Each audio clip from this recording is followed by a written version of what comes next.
Hi guys, welcome back. Today I'm gonna take a quick look at Kime no Kata. Kime no Kata is a very interesting kata because it's a judo kata. We've been on a little tear on the judo katas on this channel lately. And I want to go through Kime no Kata with you. I want to go through the things I learned, and I want to talk a little bit about the techniques themselves because the techniques in judo is a little bit connected to Kobudo in this channel. And I think that's kind of exciting because you don't normally think about swords and knives and all of that when you're thinking about judo. You're thinking about throws, right? But Kime no Kata is a very exciting kata. You have kicks, not many, but some. You have punches, you have different grabs, you have ground techniques, you have knife techniques, and even sword techniques. Again, not so many, and the techniques are so and so, but still, some of the techniques in Kime no Kata I actually use in waza. I wouldn't say I use so much of the tachi waza stuff. Of course, there's a usotogari in there and stuff like that. But anyways, enough of my chatter. Let's take a look at Kime no Kata. Okay, so first of all, Kime no Kata is the form of decisiveness. It is a kata where it's like do or die, so you have to decide quickly to do the moves to be decisive.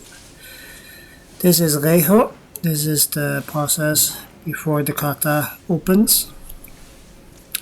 The greeting. I scoop up the weapons. There's a sword and a knife.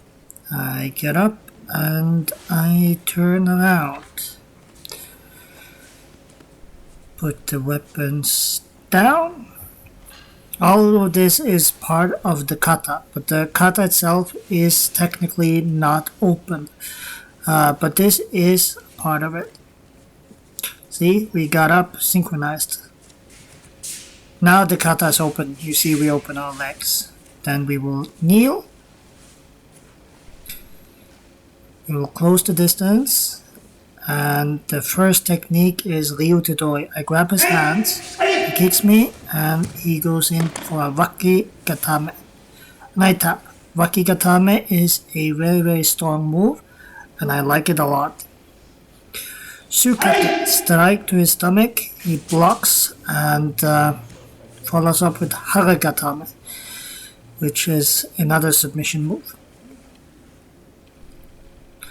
Next is a strike, suryage, towards his forehead. It's a palm strike, and then he restricts my arm, and this one. It's kind of weird way of defending against a strike like that. I wouldn't do it normally, but it is what it is. Yokuchi, this one is very efficient. You dodge the strike, and then you bring them down. And you strike their solaris plexus, so Kyushu Jutsu, striking a vulnerable point. At this point, I've had enough of him beating me up in the front, so I'm gonna sneak up behind him. Well, of course, not really, but I'm gonna position myself behind him. I think I sat a little bit too far away. I'm doing ushirodori, grab from behind. He strikes my vulnerable area between my legs. Let's say it like that. We get down, and this part is always a little bit boring when I'm practicing the kata. I sit down, I look deep into his eyes, and then I get up again. This is a part where I think they should just remove that part because it's too long. But it's in there. You're supposed to kneel one time before you go get the knife. Now there will be a section where I'm attacking him with a knife from a seated position. There's 3 techniques here with a knife. And there's something that happens to the knife as I perform them. So the first one is considered to be a normal knife. I've hidden it inside the clothes. And a sukomi. He does a haragatame. I tap. And we go back. Now I'm hiding the knife in my jacket, so it's a knife. Now I will bring it out and I will put it in my belt. That represents it's no longer a knife. It's a tanto wakizashi, a small sword. Because originally there were supposed to be 3 weapons. A knife, a small sword, and a katana. I'm putting it in my belt and then I put it back into my jacket. Now it's a knife again. I get up.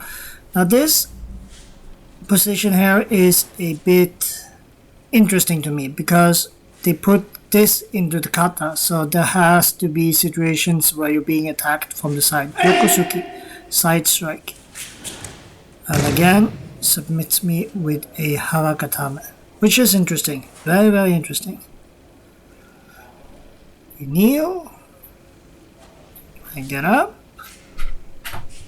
Again, I do not like this kneeling in the middle of the kata because I feel like it breaks a little bit of the flow, but it gives me a chance to fix my gi and look decent, I guess. Then we go back. I will put the knife away. And next will be the standing section. So we both get up. And we will start just as the same with the ground techniques. It's ryutadori, grabbing both hands. And this is a wakikatame, which he submits me with. I step behind him. I think this is sodatori. I grab his sleeve and I push him forward. Now this is interesting. Here's the kick. There's a side kick to the knee. It's not very apparent, but and he follows up with usotogari, a throw or a takedown if you want. Tsukake. This is a sign of the kata being very old because nobody boxes like that anymore. It looks like an old boxing technique, which is kind of interesting. This technique, this kata is old. Shoyu Sukiage is a uppercut. And then Shoryage palm strike to the forehead. This one is very nice. He counters with a punch and then follows up with a ukigoshi. Yokuuchi, again. I like the way this, that he ducks in. He submits me by using the gi for a choke. Kiage, one of the kicks. He kicks me back in my vulnerable area between my legs. And we have yet another Ushiro Dori, a grab from behind. He starts walking. And I step forward. Throws me with Serenage and chops me in my uto. And that is all the unarmed section. Here comes a section of the knives. There's 2 techniques. This is the part of the kata which is of course Kobudo. Whenever I pick up a weapon, it's technically Kobudo because it's weapons, right? And it's the same as before. I have it hidden inside my jacket.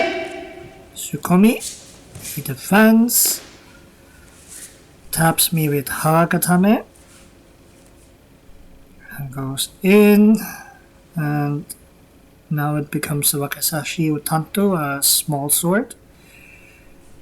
Kirikomi, kiri is cut, like kiri. So I'm cutting him. He's defending with another wakikatame.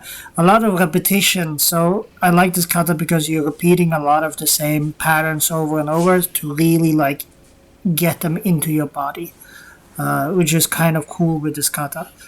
There's a Shinken Shobu kata of real fighting. So repetitions are good. It's like drilling, you know. And here comes a cool part. This is probably one of my favorites. Because I can almost imagine myself or someone using this technique. Before I try to draw the sword out, he stops it. And then he follows up with a quick choke. Very interesting technique. This technique is Kiriyoshi. It's kind of silly because you're dodging a sword, and let's be honest, that you have to be very, very skilled to do that. But still, it's in there, and I'm sure it has happened. Someone's been able to dodge a sword, but it's like when people see these kind of techniques, they're like, oh, they expect to dodge a sword, and yeah, that's not that's not easy. Either way, this is my favorite judo kata. I like it because it's old. I like it because there's many techniques that I feel are practical. Maybe not in all the context that you see here, but it still is a very, very fascinating kata. When I'm teaching self-defense, I sometimes refer to this kata for some of the moves, although I do remove them out of a kata context and try to make it a little bit more realistic like this. But still, super fun kata. My favorite one, Kime no Kata, the form of decisiveness.